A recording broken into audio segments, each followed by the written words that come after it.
Ready চলো এটা নিয়ে নিই। চলো এখন যাব হচ্ছে ও বাড়ি, মানে বাপের বাড়ি যাব। আজকে ভাইয়ের জন্মদিন। রাজের, তোমরা যারা আমার ব্লগ দেখো তারা তো জানবেই। তো আজকে হচ্ছে 26শে এপ্রিল, জন্মদিন। দুপুরবেলাতে খাওয়া দাওয়ার অ্যারেঞ্জমেন্ট রয়েছে, যাব। এখন অলরেডি 1:30 বাজে, ভেবেছিলাম একটু তাড়াতাড়ি যাব।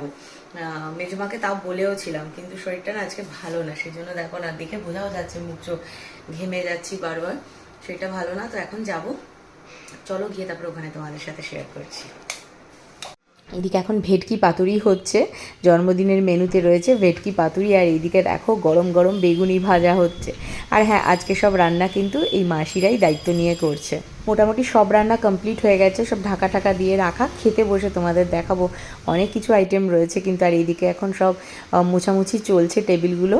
এইতেই খাওয়া দাওয়া হবে দুপুরবেলা, এখানে বসেই খাওয়া দাওয়া হবে। অনেক বেশি লোক নেই, তাও ওই 35-40 জনের মতো লোক তো আছে। আর এদিকে মামা আমার হাতে গরম গরম বেগুনি তুলে দিল, বললো নে ভাজা হচ্ছে, খেয়ে দেখ টেস্ট করে কীরকম হয়েছে। তো এদিকে প্রথম 2টো ব্যাচ খেয়ে উঠে গেছে, এখন 3rd ব্যাচ বসার পালা চলছে।